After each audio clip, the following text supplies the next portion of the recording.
Out of Sony's new portable Bluetooth speaker lineup for 2020, I think the XB33 has gotten the all-around best upgrade.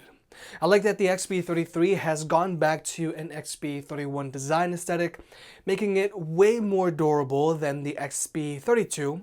The XB33 sounds way better than the XB32, and unlike the XB43, the XB33 gets decently loud for both its size and price. Now, the XB33 retails for $150, which is the same as the XB32 when it first came out. Now, even though the XB32 can now be found on sale for around $100, I do recommend that you go with the XB33 instead, because this speaker is just all around better both build quality wise and especially sound quality wise.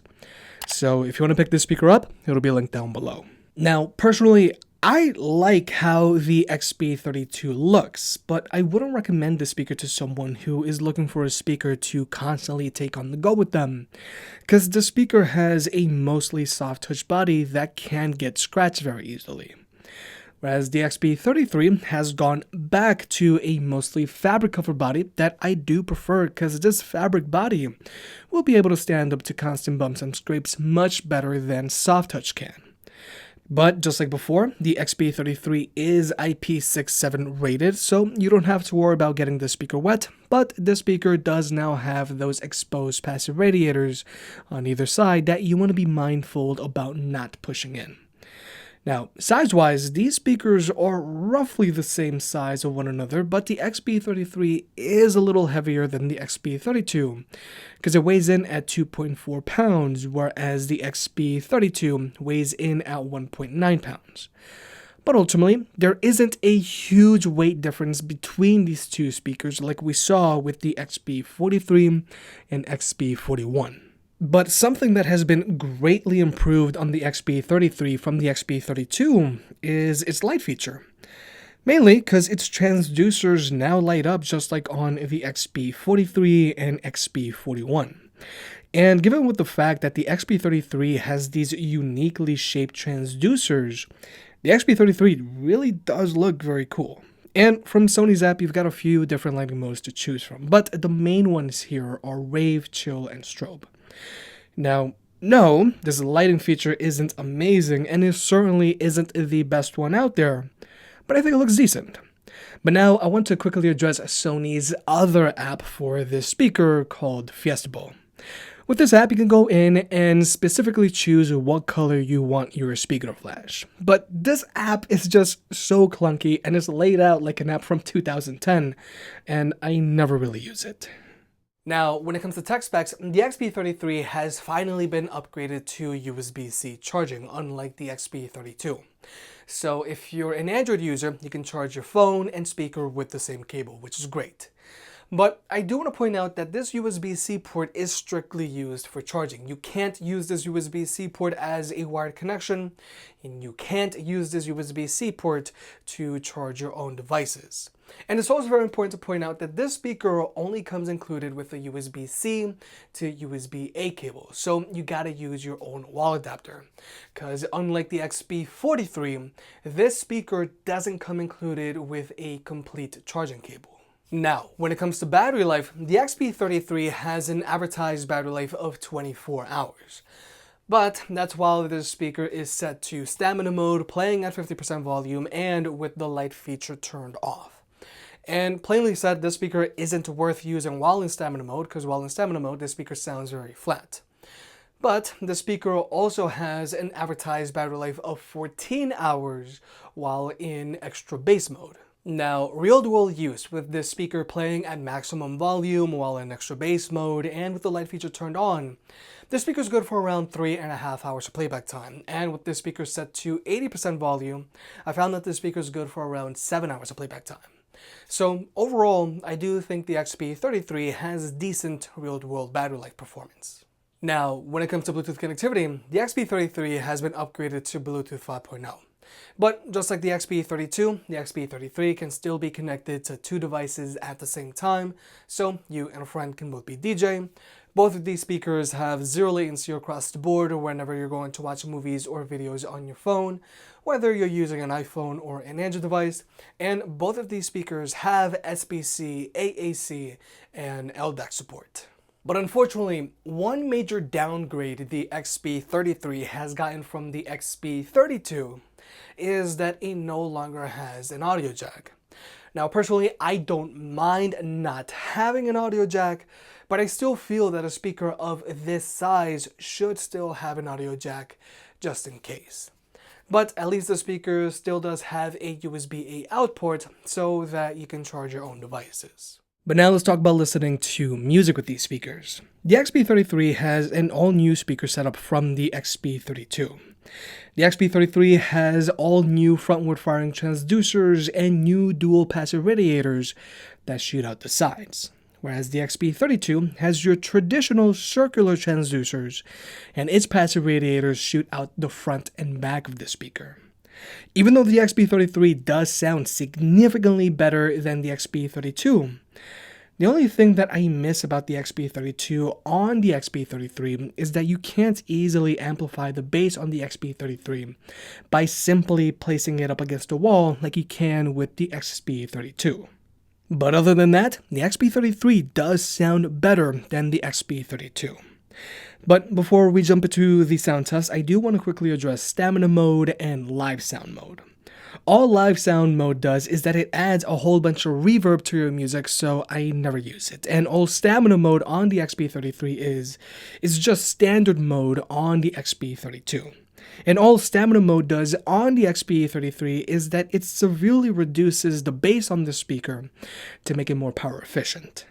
But with all that being said, we're going to jump into the sound test. Now, both the XB33 and XB32 are playing at max volume and in extra bass mode and with a little bit of stamina mode thrown in. Won't you take me home and give me wings to fly? We can be alone in the castle in the sky. We can run away and leave this world behind. Please just take me home to a castle in the sky.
So the first thing that comes to mind when it comes to comparing the XB32 to the XB33 is that the XB32 sounds nasally when compared to the XB33.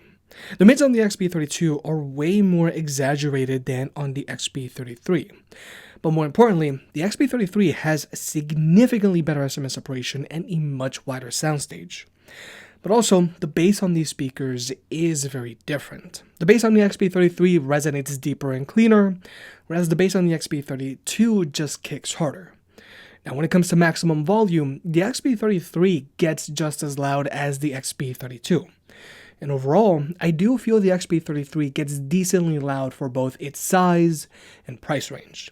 unlike the XB43, which is noticeably quieter than the XB41 and does leave you wanting more out of it. But overall, I do feel the XB33 sounds and performs great, and is a big upgrade from the XB32.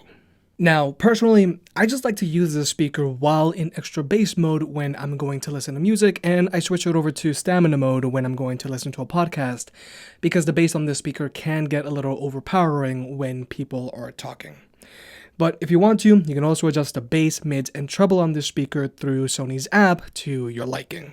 But now I do want to quickly address Party Connect. Sony's newer speakers are now using Party Connect, meaning that you can only pair the XB33 to other speakers using Party Connect, like let's say an XB43, another XB33, or an XB23. And this also means that you can't pair the XB33 to any of Sony's older speakers using wireless party chain, like let's say an XB41, an XB32, an XB22, an XB31, an XB21, and the list just goes on. So just keep in mind, if you decide to pick up an XB33, you won't be able to pair it up to any of Sony's older speakers. But overall, I really do like and recommend the new Sony XB33. Most importantly, the speaker sounds noticeably better than the XB32 because it has much better instrument separation and a much wider soundstage. And unlike the XB43, the XB33 gets decently loud for both its size and price. The XB33 also has decent real-world battery life performance, and I also like its newer design from the XB32, because it's also more durable now, just like how the XB31 was. So I wouldn't have a problem taking this speaker on the go. The only thing that kind of annoys me about this speaker is that Sony removed the audio jack. But other than that, the XB33 is solid. If you made it this far, I guess you enjoyed the video, so hit that like button and get subscribed. It helps out more than you realize. If you want to pick any of the products up mentioned in this video, those will be linked in the description down below, and you can also support the channel by checking out the merch store. But other than that, I'll catch you next time.